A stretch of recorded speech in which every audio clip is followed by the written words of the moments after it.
বর্তমানে চলতে থাকা ভোটার তালিকায় সংশোধনী প্রক্রিয়া সম্পর্কে কিছু বক্তব্য তুলে ধরার জন্য উপস্থিত হয়েছি। আজকে আমরা এখানে ভিডিও বার্তার সম্মুখীন হওয়ার বেশ কয়েকটি কারণ রয়েছে।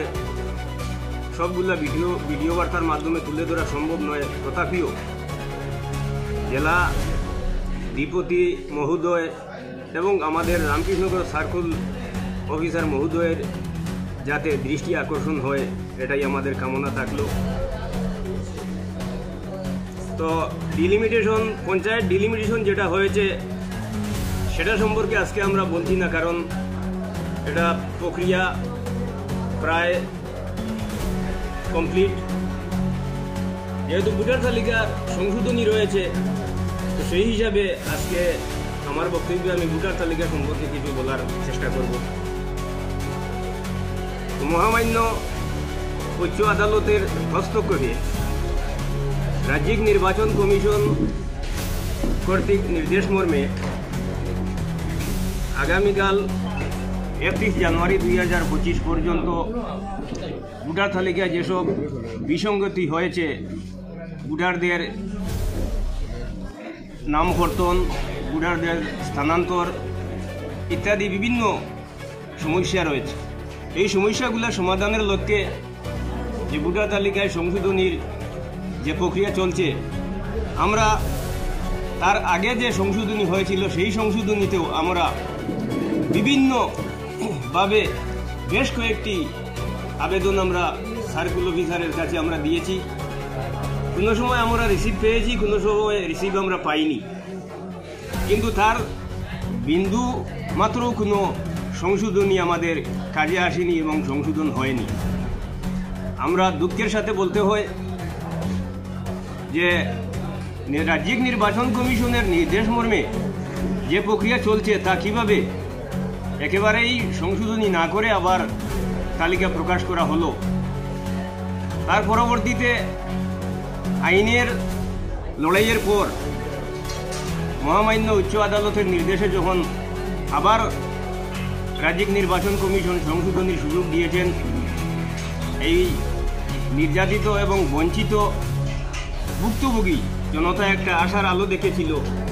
কিন্তু আমরা এই 4-5 দিন থেকে সার্কেল অফিসে এয়ারের কাছে গিয়ে আমরা যা অনুভব করছি, তো আমরা যে আবেদনটা দিয়েছি তার যেহেতু কোনো রিসিভ কর্তৃপক্ষ আমাদেরকে দেয়নি, তো কালকে যদি ওনারা বলেন আমরা আবেদন করিনি, তো আমরা কি দিয়ে তা প্রমাণ করব যে আমরা আবেদন করেছি, আমাদের সংশোধন করা হয়নি। তো গতকালকে আমি নিজে এবং আমার জিপির প্রাক্তন সভাপতি সহ আমরা বেশ কয়েকজন গিয়েছিলাম 4-5টা আবেদন নিয়ে। সেখানে গিয়ে দায়িত্বপ্রাপ্ত এআরও তথা আমাদের সার্কুলের অফিসার মহোদয় অফিসে আমরা পাইনি। বড়বাবুর কাছে আমরা দিয়েছি, বড়বাবু আমাদের এই আবেদনগুলো গ্রহণ করেননি।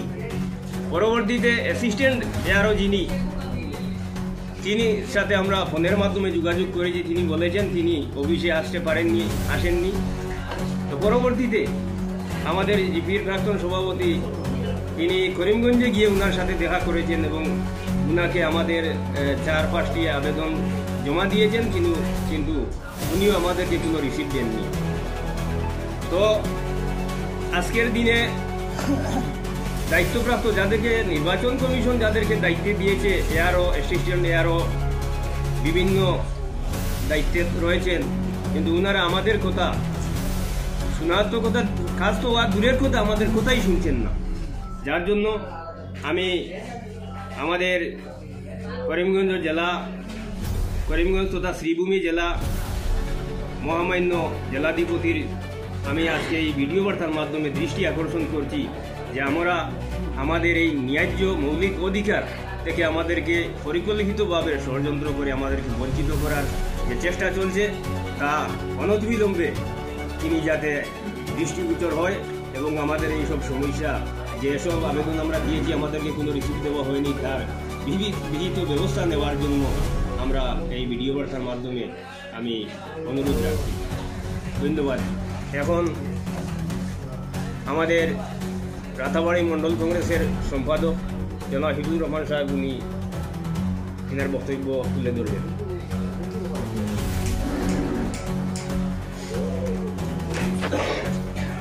আমি আজকের ভিডিও বার্তার মাধ্যমে ভালো লাগে পঞ্চায়েত ভোটার তালিকা দিলা ইমিগ্রেশনের একটা গল্পি আছে, এটারও অভিযোগ হয়েছে। আর ভোটার তালিকা যে প্রস্তুত করা হয়েছে যেটা, এটারও মারাত্মকভাবে একটা ভয়ঙ্কর অনিয়ম, যেটা থেকে এরিয়া সারা এলাকা জড়িয়া প্রতিবাদ সবেরা।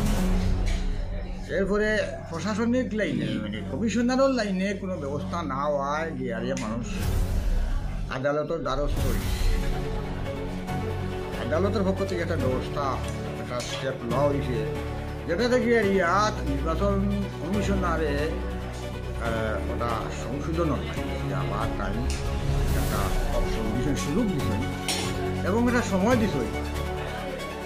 বেশি খাওয়া যায় না, কী কী অনিয়ম যদি হয় যেটা আগে আমরা হয়েছি, এটা শুনলে সবালো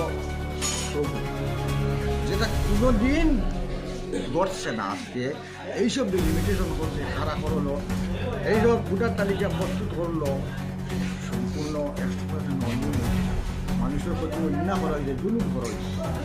যাক, শেষ পর্যন্ত আমরা যখন একটা সুযোগ পাইলাম, আবার সব লাগিয়ে লাগিয়ে আমরা আবার সাগর দিলাম, সাগর দিয়ে গেলাম।